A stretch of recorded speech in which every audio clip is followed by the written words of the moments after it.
لا يزال الخير حيا لا سامعین مکرم، يزال ان في ذوالقعدہ کا مہینہ اپنے اختتام کو جا رہا ہے۔ اس کے بعد ذوالحجہ کا مہینہ شروع ہو رہا ہے،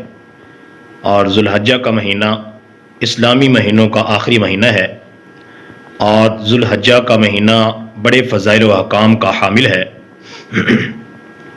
ذوالحجہ کو ذوالحجہ کہنے کی وجہ یہ ہے کیونکہ اس مہینے کے اندر اللہ کے بہت بڑے فریضے اور حکم کی ادائیگی کی جاتی ہے، اس کو ادا کیا جاتا ہے۔ اللہ تعالیٰ نے قرآن میں ارشاد فرمایا وَلِلَّهِ عَلَى النَّاسِ حِجُّ الْبَيْتِ مَنِ اسْتَطَاعَ إِلَيْهِ سَبِيلًا، جو استطاعت رکھتے ہیں اللہ کے گھر کی زیارت کی، حج بیت اللہ کرنے کی استطاعت رکھتے ہیں، طاقت رکھتے ہیں، وسعت رکھتے ہیں، ان کے ذمے اللہ کا یہ حکم ہے کہ وہ اس حکم کی ادائیگی کریں۔ تو اللہ کے بہت بڑے حکم کی ادائیگی اس مہینے میں چونکہ کی جاتی ہے، اس وساطت سے، اس وجہ سے اس مہینے کو ذوالحجہ کا مہینہ کہا جاتا ہے۔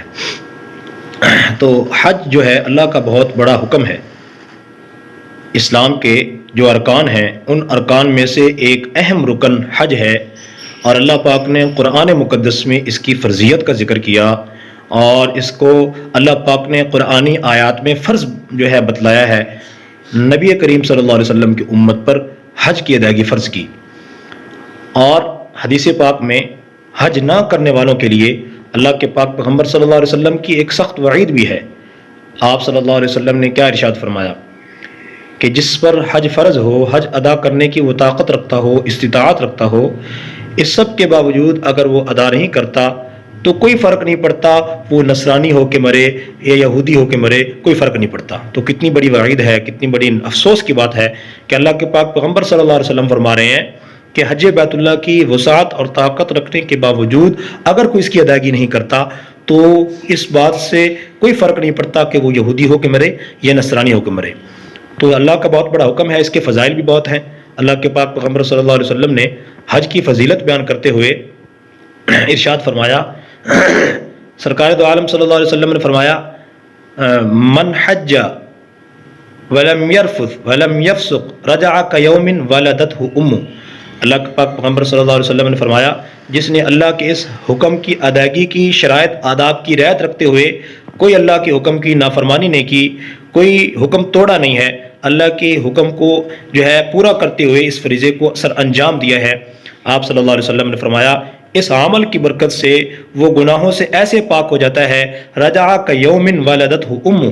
آپ صلی اللہ علیہ وسلم نے فرمایا جب وہ حج بیت اللہ کر کے واپس آتا ہے تو لوٹتے ہوئے وہ گناہوں سے ایسے پاک ہوتا ہے جیسے بچہ اپنی ماں کے پیٹ سے پیدا ہوتے ہوئے گناہوں سے پاک ہوتا ہے، گناہوں کی گندگی سے پاک ہوتا ہے، گناہوں کی علائش سے پاک ہوتا ہے۔ تو اللہ کے گھر کی زیارت کرنے والا، اللہ کے اس فریضے کو سر انجام دینے والا آپ صلی اللہ علیہ وسلم اس کے لیے کتنی بڑی فضیلت بتلا رہے ہیں۔ اور آپ صلی اللہ علیہ وسلم نے حدیث پاک میں تین چیزیں بیان فرمائیں،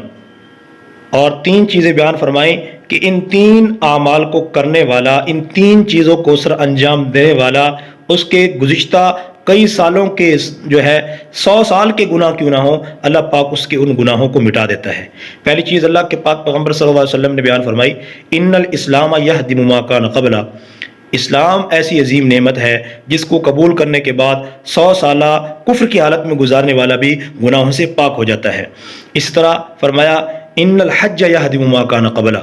بے شک حج جو ہے گزشتہ تمام گناہوں کے لیے کفارہ بن جاتا ہے، جتنے بھی گناہ ہوں حج کی برکت سے اللہ پاک ان کو معاف کرتے ہیں۔ تیسری چیز اللہ کے پاک پیغمبر صلی اللہ علیہ وسلم نے بیان فرمائی ان الہجرۃ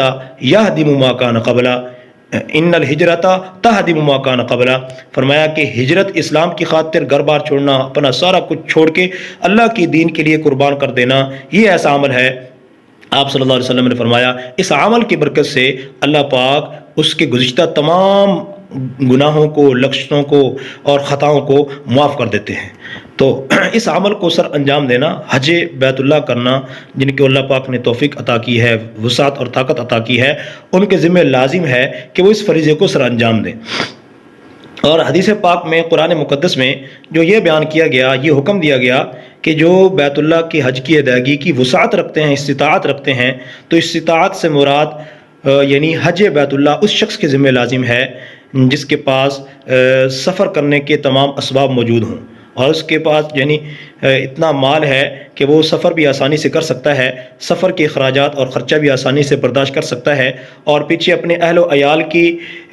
اخراجات کے لیے بھی اس کے پاس رقم موجود ہے، مال موجود ہے، تو ایسے شخص کے ذمے اللہ کے گھر کی زیارت اور بیت اللہ کا حج کرنا شریعت نے فرض قرار دیا ہے۔ اللہ پاک ہم سب کو عمل کی توفیق عطا فرمائے، اور جن کو اللہ پاک نے وسعت عطا کی ہے، طاقت عطا کی ہے، استطاعت عطا کی ہے، اللہ پاک ان کو یہ توفیق عطا فرمائے کہ وہ اللہ کی اس گھر کی زیارت کو جائیں اور اللہ کے اس بہت بڑے حکم اور فریضے کو سر انجام دیں۔ اللہ تعالی ہم سب کو بھی بیت اللہ کی زیارت نصیب فرمائے اور بیت اللہ کا حج نصیب فرمائے، اور اپنے پاک پیغمبر صلی اللہ علیہ وسلم کے روضہ اقدس کی زیارت کرنے کی اللہ پاک ہم سب کو بھی سعادت عطا فرمائے۔ وما علینا الا البلاغ المبین۔